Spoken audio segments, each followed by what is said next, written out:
네, 안녕하세요. 고급 수영 7주차 강의 시작하겠습니다. 이번 7주차 강의에서는 여러분들이 평형 반복 많이 했었죠. 이제 평형은 이제 안 하고요. 이제 접영으로 들어왔습니다. 접영은 아무래도 난이도가 있는 영법입니다. 그리고 상당히 체력 소모가 높은 편에 속합니다. 그리고 앞에서 저병에 대해서 많이 설명을 했었는데요. 일단 여러분들이 먼저 생각해야 되는 게 대칭형 운동이다. 비대칭형 운동에는 자유형과 배형이 있었지만 대칭형 운동에 평형, 접영 이렇게 있었다라는 거 여러분들이 이러한 공통점 그리고 유사한 그리고 동일한 영법이라는 거 알고 가면은 아무래도 여러분들이 기존에 알고 있던 지식에서 나아가서 평형과의 공통점은 대칭형 운동이다라는 거 여러분들이 알고 가시면 상당히 도움이 되고요. 경기 규칙으로 가서 또 공통점이 있습니다. 평형과의 공통점. 네, 기억하시는 분들은 터치턴을 한다는 것이 동일한 경기 룰을 가지고 있죠. 그래서 여러분들이 저병을 그냥 뭐지라는 생각보다는 저병이 평형과의 공통점이 있구나. 대칭형 운동과 경기 중 터치턴을 한다는 부분이 평형과 동일하구나 라는 생각을 가지고 같이 수업을 한다면 조금 더 여러분들이 친숙해지는 좀 더 익숙해지는 영법이 될 것이라고 생각이 됩니다. 네, 이번 7주차 수업 시작하겠습니다.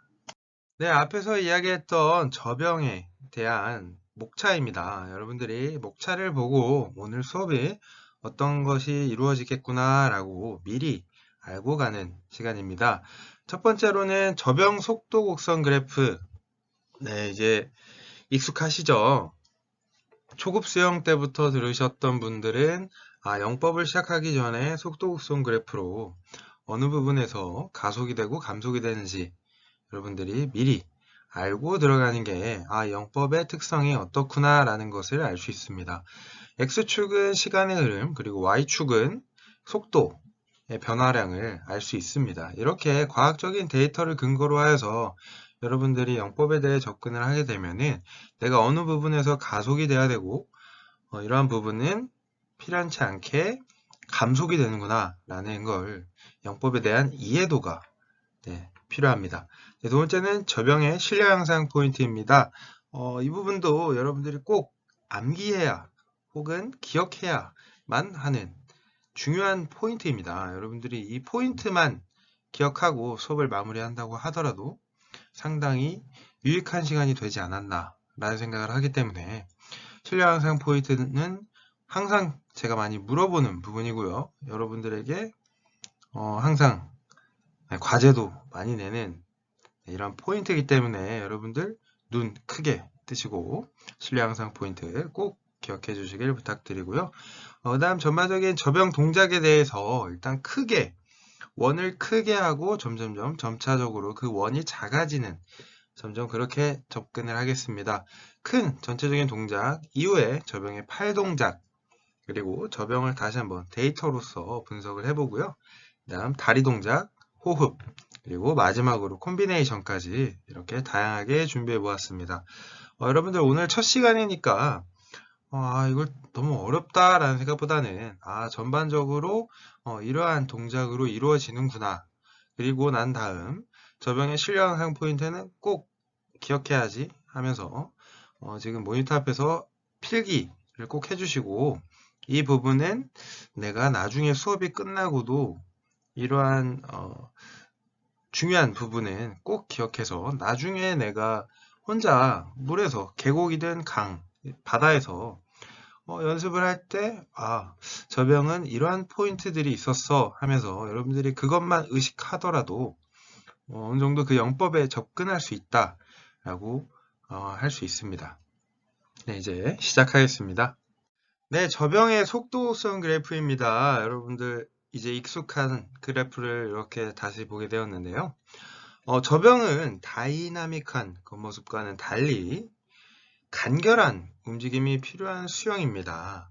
상당히 겉보기에는 물 밖에서 봤을 때는 막 상체가 위로 올라왔다가 팔이 떨어지면서 큰 낙차가 보이는 것처럼 보이는, 겉보기에는 좀 그러한 영법이고, 수영장에서 접영을 하는 사람을 보면은 사람들이 이렇게 쳐다보죠.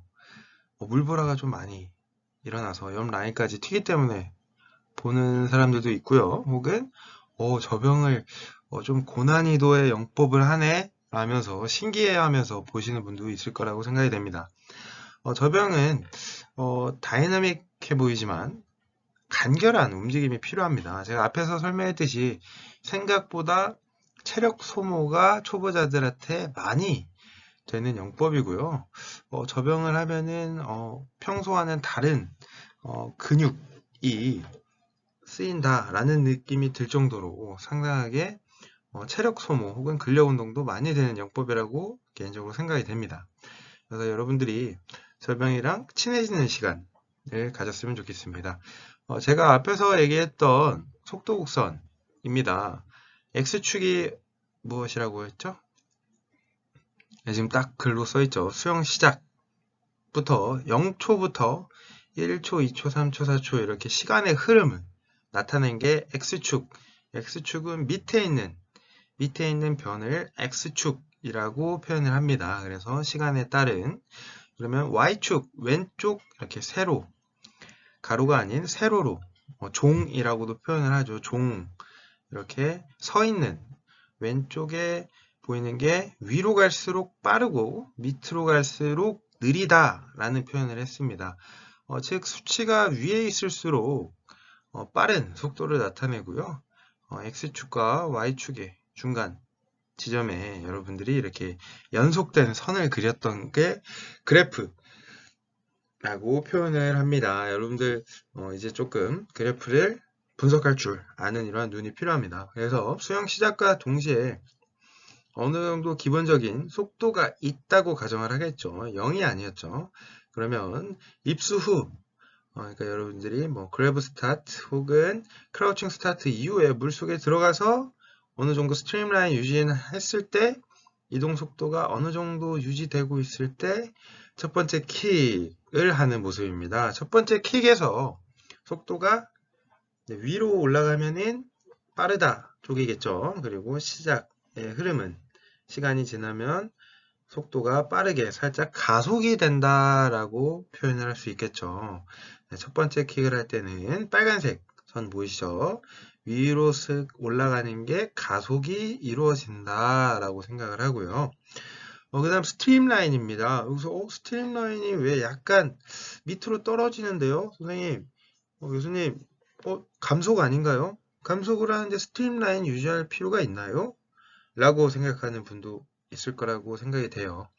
스트림라인은 불가피하게 감속이 이루어지는 구간에 감속을 최소한으로 하기 위해서 하는 동작입니다. 그래서 만약 여러분들이 이 구간에 스트림라인을 하지 않고 편하게 뭐 양팔을 피고 있다, 좌우로 피고 있다, 그러면은 스트림라인에서 아마 감속이 뚝 떨어지게 될 겁니다.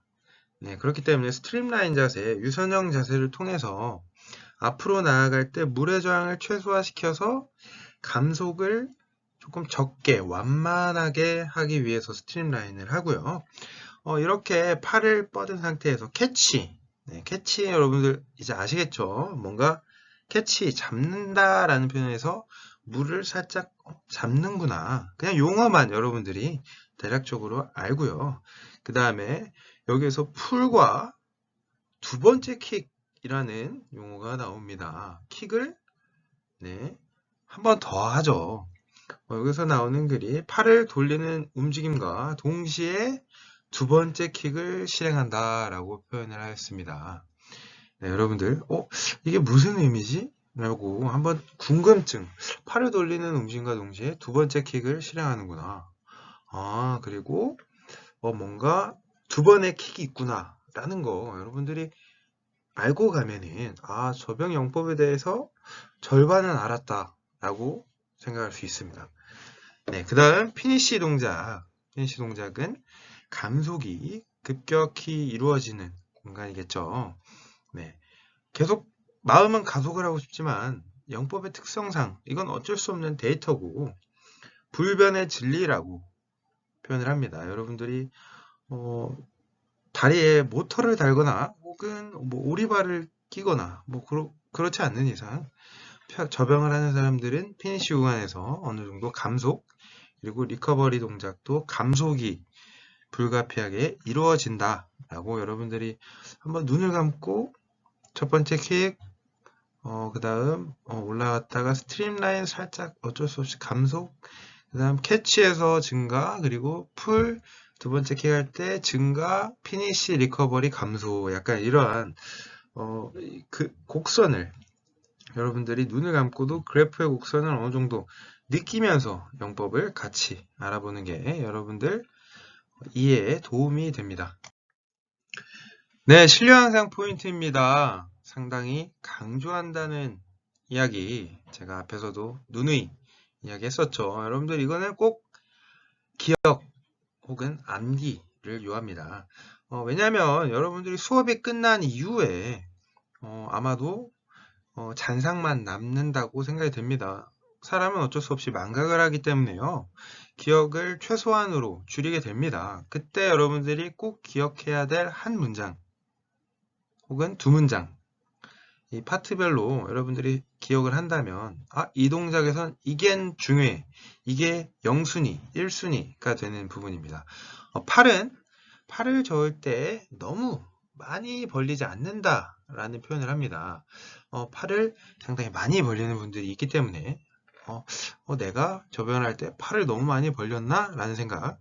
물의 저항 측면도 많이 있었겠죠, 여러분들. 그리고 혹은 반작용의 방향 이런 것도 여러분들이 유추해낼 수 있고 자유형, 평형, 배형을 하면서 그러한 기본적인 지식으로 저병을 접근하는 것도 좋습니다. 그 다음 캐치 후 얕은 곳에서 물을 젓는다 라는 표현을 합니다. 캐치 후에 너무 깊은 곳이 아닌 얕은 곳에서 물을 젓는다. 왜 얕은 곳일까? 라는 의문 한 번쯤 해보시면 아무래도 뭔가 너무 깊은 곳에 젓는다라는 표현은 몸의 중심이 물속 깊이 있다라는 뜻도 유사하겠죠. 즉 너무 영법이 물 밑에서 이루어지면 안 되고 약간 얕은 곳에서 젓고 다음 호흡을 위해서 얕은 곳에서 젓지 않을까? 라는 생각 한 번쯤 해주셨으면 좋겠습니다.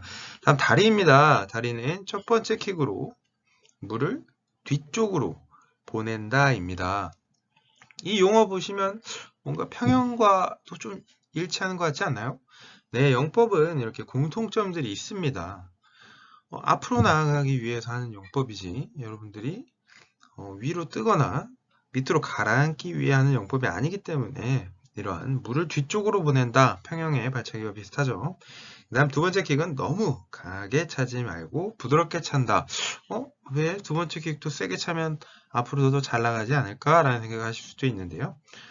이러한 용어는 그냥 리듬을 위해서 형식상 뭔가 강하게 차지 않고 리듬 혹은 템포를 조절하기 위해 차는 킥이 두 번째 킥인가?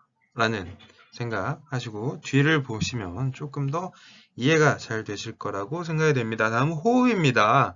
호흡은 호흡 동작을 작게 한다입니다. 이것도 평형이랑 조금 비슷하죠. 호흡을 크게 하면 물의 저항이 많아지겠죠. 네, 호흡이랑 약간 비슷한 원리, 간결하게 해서 다음 동작을 부드럽게 연결하기 위해서 뭔가 이렇게 한다라는 생각 하실 수 있고요. 콤비네이션입니다. 팔의 움직임과 첫 번째, 두 번째 킥을 연동시킨다라는 표현을 했습니다. 네. 각기 구분된 동작이 아니고요. 늘 항상 콤비네이션에서 표현하는 게 연쇄 동작. 여러분들 로봇이 아니죠. 로봇 각기 춤추는 것처럼 딱딱딱딱 끊어서 하는 게 아니겠죠. 부드럽게 연쇄 동작으로 해야지만 여러분들이 앞에서 봤던 그래프처럼 가속이 이루어지지 동작을 여러분들이 팔, 그 다음 킥, 팔, 킥 뭐 이렇게 따로따로 한다면 아마 속도 곡선 그래프는 수평으로 될 겁니다. 수평은 제자리에 있겠죠. 제자리에서 팔, 다리 이렇게 하겠죠. 그렇기 때문에 여기서 포인트입니다. 첫 번째와 두 번째 킥을 연동시킨다. 중간에 팔이 있다는 거. 네, 이러한 꼭 기억해야 되는 부분 여러분들 꼭 적어 놓으시고 이거는 꼭 기억해야지 라는 생각 해주시길 부탁드립니다. 네, 저병의 동작입니다. 내가 아직 저병에 대해서 잘 모르는데 벌써 전체적인 동작을 본다? 라는 생각으로 조금 무서워하시는 분들도 있을 텐데요. 전혀 무서워하지 마시고요. 앞에서 목차에서 봤듯이 전체적인 동작을 알고 큰 그림을 그리고 그 다음에 세세하게 제가 또 반복과 강조를 계속 같이 해 드릴 테니까요. 일단은 처음 보시는 저병 동작은 가볍게 그 그래프 생각나시죠? 그래프의 속도 곡선과 지금 이 동작들이 일치하나 약간 분석가의 눈으로 그래프와 동작이 가속과 감속이 일치하는 동작인가? 아닌데 조금 감속이 좀 더 이루어질 것 같은데 약간 이런 생각 혹은 이땐 가속이 좀 더 이루어질 것 같은데 약간 이러한 접근을 하면서 그래프를 생각하시면서 만약에 여러분들이 필기를 했다면 그래프 곡선과 이 동작을 한번 같이 매칭시켜 보면서 비교하면서 이때는 이 동작을 해서 정말 가속이 될 것 같아. 이때는 스트림라인으로 감속을 완만하게 최소화해야 되는 구간이야. 이렇게 여러분들이 구분해서 보시면은 조금 더 이해가 잘 되실 거라고 생각이 됩니다. 첫 번째 캐치입니다. 여러분들이 캐치 동작을 할 때 많이 보았던 모습이죠. 뭔가 평형 입수 후 터치 후에 팔 잡는 동작, 손바닥이 살짝 바깥으로, 그리고 뭔가 평형의 캐치와도 유사하게 손바닥을 바깥쪽으로 살짝 벌려주면서 물을 잡는 이러한 장면입니다. 이제 여러분들이 조금 익숙하죠? 저병인데 이거 좀 많이 봤는데 대충 어떻게 잡을 줄 알 것 같은데 조금 친숙한 느낌 들어야 합니다. 네, 두 번째 동작입니다. 풀입니다. 풀 저병이랑 평형이랑 좀 많이 비슷한 것 같은데 라는 생각 하실 수도 있는데요. 이때 앞에서 강조했었던 부분이 있죠. 팔을 저을 때 너무 많이 벌리지 않는다라는 말을 했었고요. 팔에서 캐치 후 얕은 곳에서 물을 젓는다라는 표현을 했습니다. 캐치를 너무 물 안에서 욕심을 부려서 물 밑에서 젓는 게 아니고요. 얕은 곳에서 젓고 너무 많이 나는 더 많이 갈 거야 하면서 팔을 많이 벌리지 말고요. 많이 벌리지 않고 약간의 여러분들이 팔을 펼쳤을 때 팔꿈치와 비슷한 너비로 적당히 벌려주는 게 좋습니다. 욕심부려서 양팔을 너무 벌리면 안 되겠죠. 몸의 옆면까지 팔을 움직여서 물을 잡는다라는 표현을 했습니다. 그래서 이 팔이 몸의 옆면까지 쭉 당겨주는구나 라는 생각 같이 한번 해주시고요. 그 다음 세 번째입니다. 이때 두 번째 킥 일을 합니다. 앞에서 첫 번째 킥은 생략된 모습이고요. 일단 여러분들이 두 번째 킥을 이때 하는구나. 그래서 연동된 동작으로 풀을 하고 킥 한다고 풀 사이에 부드럽게 찬다라고 표현을 했습니다. 네. 그 다음 네 번째 피니시 동작입니다. 팔의 피니시 동작에서 접기를 끝내고 손을 물 위에 꺼낼 때까지를 피니시 동작이라고 표현을 합니다. 네, 피니시 동작에서 여러분들 속도 곡선 그래프 어떻게 됐었죠? 네, 이때 감속이 이루어진다는 거 여러분들 같이 그래프랑 같이 이렇게 비교하면서 기억해 주시고요. 그 다음 리커버리 동작 보시면 물을 위해서 팔을 돌리고 다음 입수에 대비한다 라고 표현을 했습니다. 네, 이 동작 물 위에서 팔을 돌리고 다음 입수에 대비한다. 이때 리커버리 때 속도 곡선 어떻게 됐었죠? 네, 상당히 그 노란색 선 피니쉬에 이어서 감속이 어쩔 수 없이 이루어진다. 피니쉬와 리커버리는 감속, 다리 두 번째 킥 가속이었죠. 그 다음 캐치 동작도 가속, 풀도 가속이었죠. 네, 여러분들 그거 기억해 주시고요. 그 다음 여섯 번째 입수, 팔 입수와 다리 첫 번째 킥이라고 표현을 했습니다. 첫 번째 킥 드디어 나왔죠.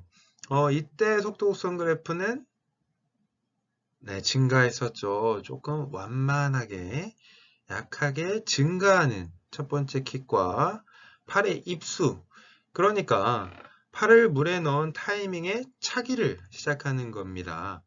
여러분들이 이게 다시 캐치 동작으로 이어지고요. 그래서 여러분들이 첫 번째 킥이라고 하는 것과 팔의 입수가 같이 같은 타이밍에 이루어진다. 이거 여러분들 한번 기억해 주시고 첫 번째 킥과 팔의 입수는 같구나. 그 다음 스트림라인, 캐치, 그 다음 풀, 두 번째 킥, 그 다음 피니쉬, 리커버리, 이러한 순서로 이루어져 있구나. 그냥 큰 그림으로 이해하시고요. 그 다음에 세세하게 같이 한번 알아봅시다. 네, 다음은 저병의 팔 동작입니다. 앞에서 간략하게 설명을 했었는데요. 저병의 팔 동작은 팔을 앞으로 펴고 간결하게 젓는다 라고 표현했습니다. 저병의 팔을 크게 젓고 몸을 뭔가 역동적으로 움직인다는 이미지가 조금 저희가 다이나믹하게 해야 된다라는 편견이 있는데요. 그러면은 움직임이 너무 크면은 물의 저항이 많이 되겠죠. 저희 평양에서 많이 강조했었던 물의 저항이 커서 감속하게 됩니다. 팔을 좌우가 아닌 앞쪽으로 펴야 되고요. 뒤쪽으로 물을 젓는 게 맞습니다. 네, 그래서 사진처럼 팔을 앞쪽으로 폈고요. 그리고 좌우로 벌리지 않는다라고 했습니다. 팔을 앞으로 핀다. 그리고 간결하게 저으면 아무래도 물에 받는 저항의 면적이 적어지겠죠. 빨간색 점선이 파란색 점선보다 물의 저항이 훨씬 적게 받겠죠. 저병에서는 팔을 좌우로 너무 벌리면 안 된다고 다시 강조하고요. 앞쪽으로 펴는 느낌으로 스트로크를 해서 몸의 앞에 있는 물을 뒤쪽으로 보낸다. 다시 강조하면 앞쪽으로 펴는 느낌으로 스트로크를 해서 몸의 앞에 있는 물을 뒤쪽으로 보낸다. 그러면 그 반작용력 때문에 진행 방향으로 추진력이 생겨서 가속을 할 수 있습니다. 팔을 힘껏 좌우로 벌려서 젓는 편이 뭔가 물을 더 많이 저을 것 같다. 뭔가 더욱 추진력을 더하고 캐치도 많이 될 것 같다 라는 생각을 할 수도 있는데요. 이렇게 되면은 추진 방향과 마주하는 면적이 커져서 물의 저항을 크게 받아 감속을 하게 됩니다. 또한 물을 뒤쪽이 아니라 아래로 밀어버리면 그 반동 때문에 불필요한 움직임이 생기고요. 진행 방향으로 가야 할 추진력이 분산이 됩니다. 그래서 효과적으로 가속할 수 없다는 거 우리가 평형에서도 많이 강조했었죠. 뭔가 간결하게 앞쪽으로 펴야 되고 물을 주변으로 미는 게 아니고 뒤쪽으로 정확히 밀어줘야 된다는 거 여러분들이 평형 영법이랑 계속 비교, 대조해 보면서 어떠한 공통점이 있을까? 어떠한 원리로 접영을 할까? 약간 이런 생각. 여러분들 이제 접영의 팔 동작을 어느 정도 이해할 수 있습니다.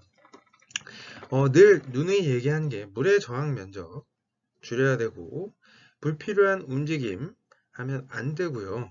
그 다음 방향이 중요해서 추진력의 방향과 동일하게 반작용을 내가 원하는 추진력을 받고자 진행하고자 하는 방향과의 반대 방향으로 밀어줘야 반작용력으로 앞으로 나아간다는 거 여러분들이 평형과 접영을 하면서 이제 강조가 되겠죠. 여러분들이 이러한 원리를 머릿속에 꼭 담아주시길 부탁드립니다. 네, 다음에 팔 동작을 측면에서 본 겁니다. 아까는 앞에서 봤다면 이번엔 옆에서 측면에서 같이 한번 보겠습니다. 비교 동작을 통해서 여러분들이 이제 비교하는, 분석하는 눈, 그리고 친구를 한번 물에 이렇게 잠수해서 친구의 동작을 보면서 포인트를 잡아줄 수 있다는 것, 이런 것까지 생각하면서 같이 한번 보는 게 좋습니다. A, 빨간색으로 된 화살표가 제가 앞에서 얘기한 제가 나아가고자 하는 방향이죠. 네, 반대입니다. 네, 반작용력으로 추진력을 받기 때문에 제가 나아가고자 하는 방향과 반대 방향으로 뒤로, 물을 뒤로 밀어주는 동작이고요. 다리 쪽으로 보내면 진행 방향으로 추진력이 생긴다라는 거, 여러분들이 이거는 꼭 알고 가야 하고요. 잘못된 동작입니다. 여러분들이 물속에서 친구의 동작을 봐줄 때 만약에 친구가 저병을 하는데 물을 밑으로 민다. 이러한 경우도 많습니다. 왜냐하면 호흡을 하기 위해서 의식적으로 밑으로 미는 경우가 많이 있는데요. 이때 친구한테 지금 너는 측면에서 보았을 때 호흡하고자 너무 의식적으로 아랫방향으로 밀었다.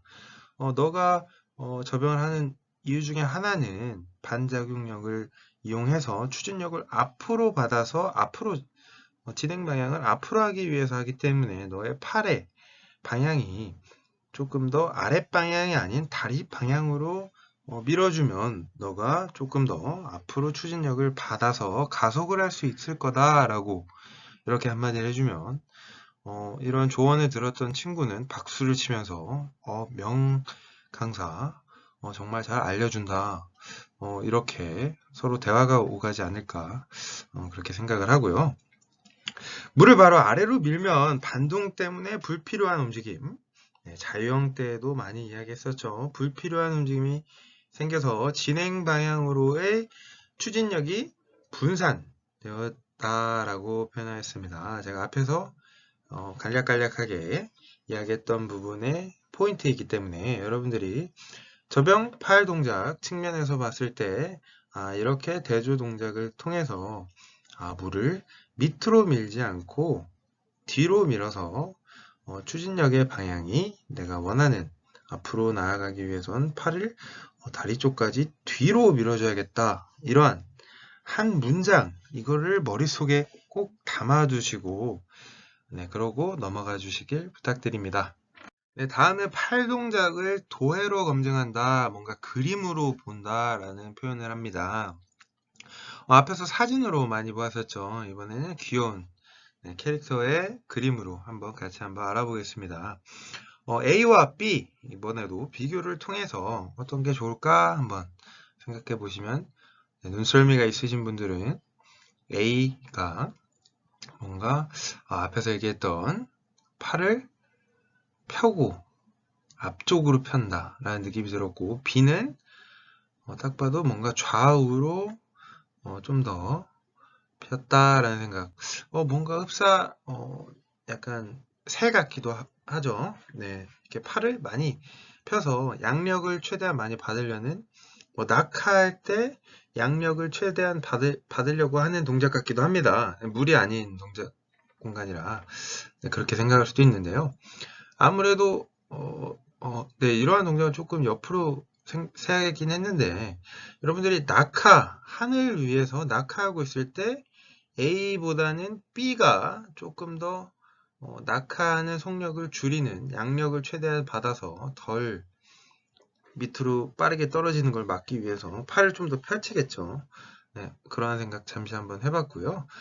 물속으로 들어가야 됩니다. 하늘이 아니고요. 지금 물 안에 있다고 생각하셔야 됩니다. 그래서 앞에서 강조했던 팔을 앞으로 편다 라는 말, 여러분들 꼭 기억해 주셔야 되고요. 정면에서 봤을 때 앞쪽으로 팔을 뻗고 있는 A는 진행 방향과 마주하는 면적이 작죠. B는 면적이 커지기 때문에 물의 저항을 크게 받는다 라는 거, 여러분들 꼭 기억해 주셨으면 좋겠습니다. 앞쪽으로 팔을 펴고 있는 상태 A와 좌우로 벌리고 있는 상태 B, 정면으로 이렇게 본 그림이었고요. 면적이 상당히 중요하다.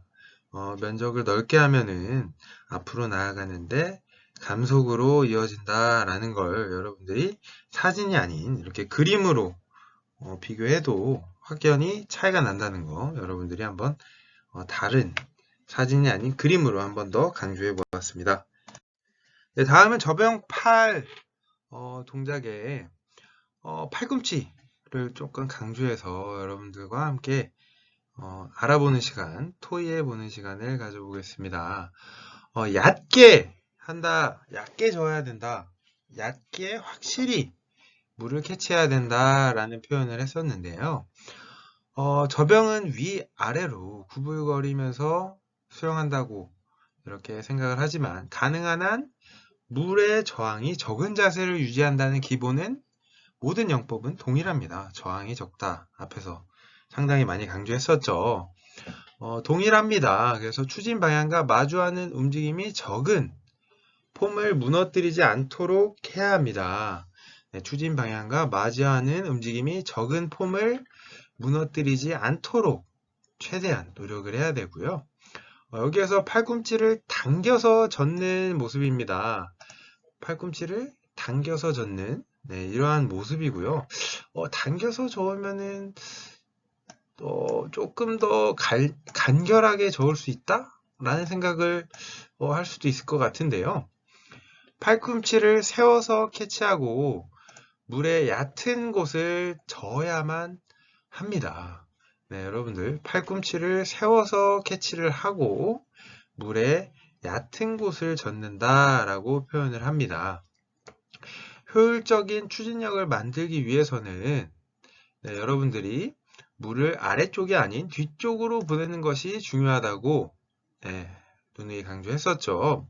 그러기 위해서는 팔을 앞쪽으로 편 다음 팔꿈치를 세우고 물을 앞쪽부터 끌어모아서 뒤쪽으로 젓는 것이 포인트입니다. 다시 한번 강조하면 팔을 앞쪽으로 편 다음 팔꿈치를 세우고 물을 앞쪽부터 끌어모아서 뒤쪽으로 젓는 게 포인트입니다. 그렇게 하면 추진 방향과 마주하는 평평한 자세인 스트림라인을 유지하기 쉬워지고 적은 힘으로 효율적으로 나아갈 수 있습니다. 다만 얕은 곳을 저으려고 한 나머지 팔꿈치부터 먼저 뒤쪽으로 움직이면 손바닥이 밑으로 향하기 때문에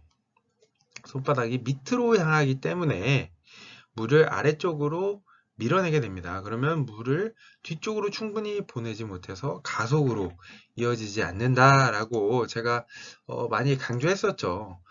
방향이 밑에 쪽이 아닌 뒤에 쪽을 젓기 위해서 여러분들이 꼭 다시 한번 이 부분 강조한다는 거 꼭 기억해 주시고요.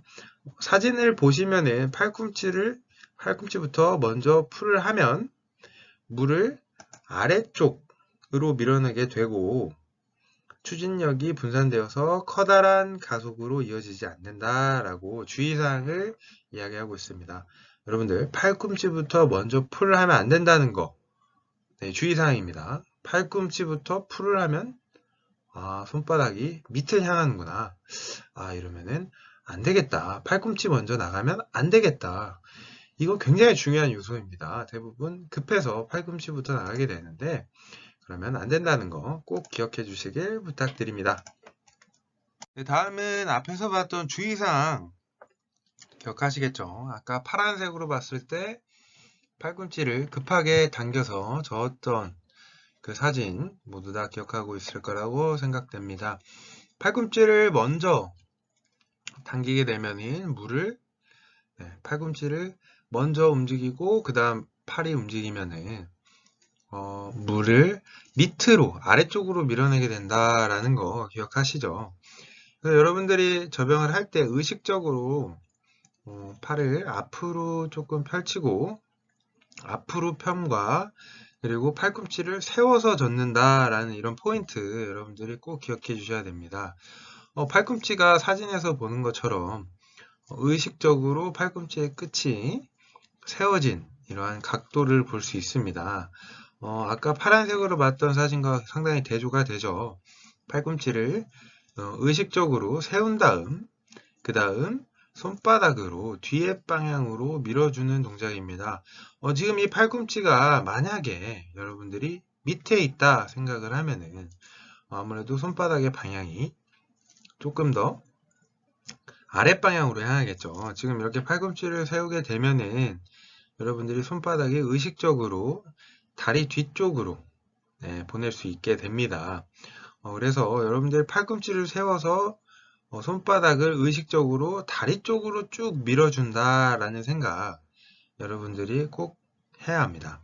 팔꿈치를 세워서 물을 앞쪽부터 끌어 모아서 확실하게 뒤쪽으로 보내면 조금 더 많이 당긴다.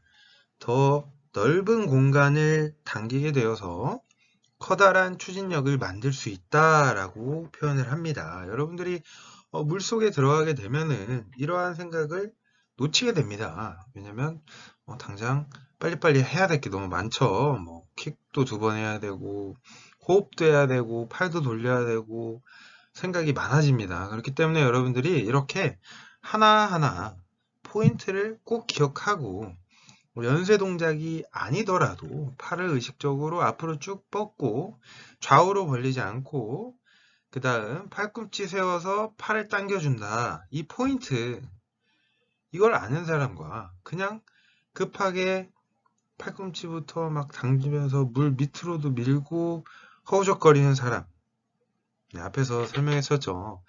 다이나믹해 보이지만 최대한 간결하게 해야 된다는 거. 그럼 여러분들 의식적으로 팔꿈치 살짝 들어주자. 이 생각 스스로 계속 나의 동작에 대한 피드백을 자기가 계속 해야 됩니다. 팔 동작을 팔꿈치 세워서 의식적으로 손바닥이 나의 앞에 물 잡아서 내 허벅지 뒤쪽까지도 쭉 밀어줘야 되는구나. 약간 이런 생각을 여러분들이 하면서 영법을 하게 되면 조금 더 빠르게 진도를 나갈 수 있기 때문에 여러분들 팔꿈치를 세워서 젓는다는 거 꼭 기억해 주시길 부탁드립니다. 다음은 저병 데이터 분석입니다. 앞에서 보았던 그래프의 모양 한 번 더 여러분들과 한 번 더 리뷰하면서 다시 한번 같이 기억해 주시면 좋겠습니다. 저병의 속도 곡선을 살펴보면 풀과 동시에 그리고 두 번째 킥을 할 때 최대로 가속한다. 다시 한번 설명하면 풀과 동시에 두 번째 킥을 할 때 최대로 가속을 한다. 이때 효율적인 풀을 함으로써 두 번째 킥에 추진력을 세게 밀 수 있다라고 이런 포인트를 같이 잡고 가는 게 중요합니다. 전체적인 생각을 하면은 첫 번째 킥은 리커버리 동작 이후에 바로 이어지는 첫 번째 킥 그리고 스트림라인 캐치할 때 여러분들 팔 어떻게 하라고 했죠? 팔을 앞으로 펴과 물의 저항 면적을 최소화한다 라는 거 여러분들 꼭 기억을 같이 해주시고요. 그리고 풀 동작 배웠죠? 풀 동작에서 팔꿈치를 들어준다는 거 팔꿈치를 의식적으로 들어줘야 손바닥의 방향이 아래가 아닌 뒤쪽으로 최대한 많은 면적을 뒤로 밀어주어야 여러분들이 많은 추진력을 받을 수 있겠죠. 여러분들이 이건 꼭 기억해야 됩니다. 팔꿈치를 살짝 의식적으로 들어줘서 손바닥으로 물을 뒤로 쭉 밀어준다. 이렇게 하면서 두 번째 킥이 같이 이루어질 때 최대의 가속도가 나온다라는 거 여러분들이 이제 그래프를 보면서 동작이 떠오르고 포인트를 알고 가야지 여러분들이 이러한 저병 동작에서 중요한 부분 그리고 속도의 가속이 어디가 많이 되고 감속이 어디가 많이 된다는 거 여러분들이 꼭 기억해 주시길 부탁드립니다. 다음은 저병의 다리입니다. 다리는 첫 번째 킥으로 추진력을 만들어낸다 라고 표현을 합니다. 여러분들 피니시 이후에 첫 번째 킥 하는 거 그리고 그래프를 보았을 때 어떤 그래프였죠? 첫 번째 킥 조금은 완만했죠. 두 번째 킥과 풀보다는 완만한 가속의 빨간색 그래프였다는 거 흐릿하게 기억을 모두 다 해주셨으면 좋겠습니다. 그래서 제가 앞에서도 살짝 강조를 했었던 이유가 첫 번째 킥이 완만한 가속을 한다라는 생각을 해야 됩니다. 첫 번째 킥은 힘을 되찾고 추진력을 얻기 위한 킥입니다. 다시 한번 강조하면 목적이 힘을 되찾고 추진력을 얻기 위한 킥으로 무릎을 적당히 구부렸다 폈다 하면서 팔뿐만 아니라 다리로도 물을 뒤쪽으로 보낸다 라고 생각하면 됩니다. 즉 팔로 입수하고 다운킥을 한다, 다운킥을 시작한다 라고 합니다.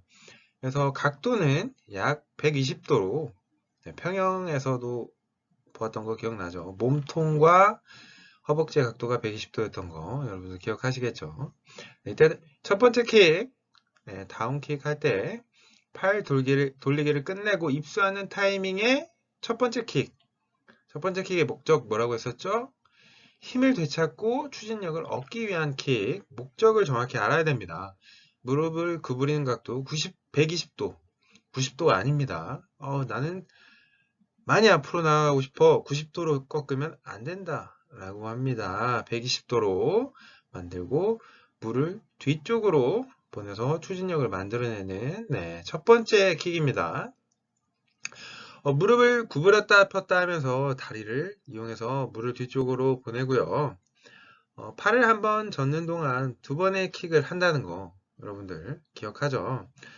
첫 번째 킥은 팔 돌리기를 끝내고 다음번 팔 젓기에 접어들 때 실행을 합니다.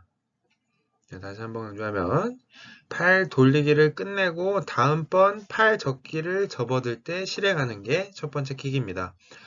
추진력을 위해 팔을 다 젓고 감속하는 타이밍에 차는 킥으로 그렇기 때문에 두 번째 킥보다 무릎을 구부렸다 폈다 하면서 다리의 움직임으로 물을 뒤쪽으로 보내면서 앞으로 나아가는 힘을 만듭니다. 다만 무릎을 구부리는 각도를 120도를 넘기지 않는 선에서 차야 되고요. 120도를 넘기면 어떻게 될까요? 몸의 전체 균형을 무너뜨려서 큰 동작에 비해서 앞으로 나아가지 않습니다. 그리고 스트림라인을 무너뜨려서 저항을 만들어내고 감속을 초래하는 원인이 되고요. 그래서 여러분들이 약 120도로 무릎을 구부린다. 그리고 구부린 무릎을 펴서 물을 뒤쪽으로 보내고 진행 방향으로 추진력을 만들어낸다 라고 여러분들이 이러한 포인트 이렇게 꼭 기억해 주시길 부탁드립니다. 다음 저병의 약간의 주의사항 여러분들이 이렇게 하면 안 된다라는 모습을 같이 한번 보면서 알아보겠습니다. 앞에서 얘기한 첫 번째 킥이 물의 저항을 너무 많이 만들면 안 된다라고 소개를 했었는데요. 그렇다면 무릎을 많이 구부리게 되면은 왜 안 될까라는 그런 생각을 같이 하면서 다운킥을 시작할 때 무릎을 과도하게 구부리게 되면은 물의 저항이 아무래도 많이 되겠고요. 그 다음에 다운킥을 과도하게 또 차게 되면은 몸의 중심과 그리고 허벅지의 각도가 물의 저항을 많이 만들어내는 각도가 되기 때문입니다. 무릎을 너무 많이 구부렸다 펴면은 무릎을 폈을 때 생기는 반동 때문에 몸이 어떻게 보면 C자로 구부러지게 됩니다. 따라서 첫 번째 킥에서는 무릎을 너무 많이 구부리지 않는다 라고 하는 거 이런 거 꼭 기억해 주시기 부탁드리고요. 일단은 원리는 허벅지에 맞는 물의 저항이 너무 커지고 그리고 균형도 무너진다.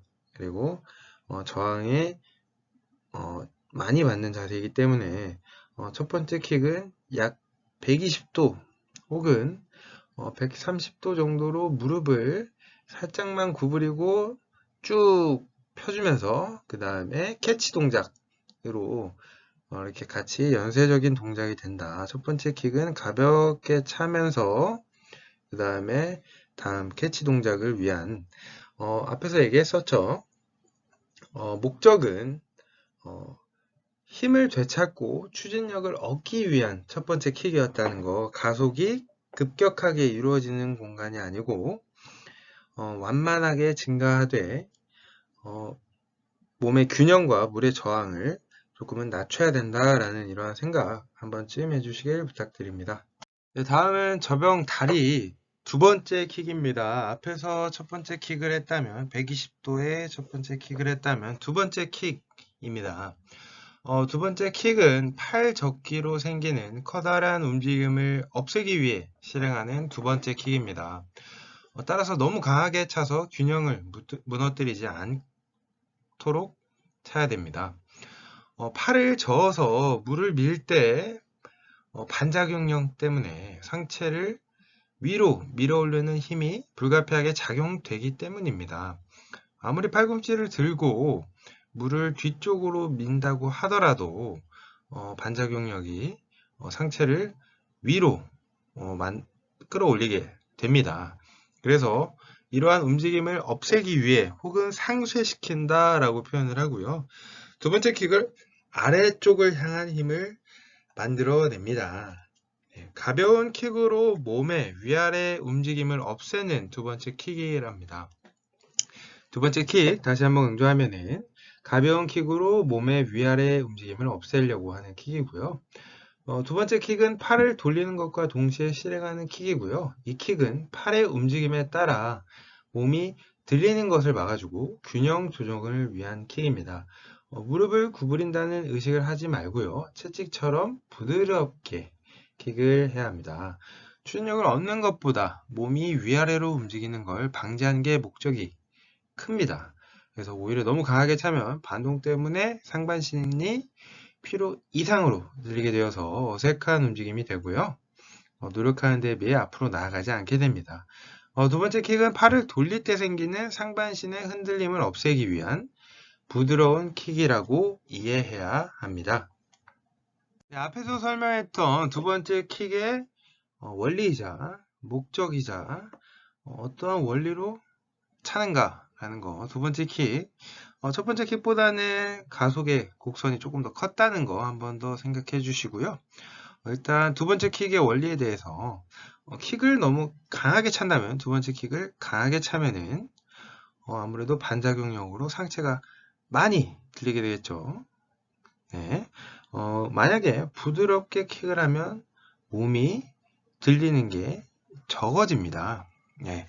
그래서 강한 킥은 반동 때문에 위아래의 움직임을 불필요하게 만들겠죠. 위아래보다는 앞뒤로의 움직임이 중요한 영법인데 위아래의 움직임을 최소화하기 위해서는 두 번째 킥을 너무 강하게 차면 안 된다라는 거 한번 기억해 주시고요.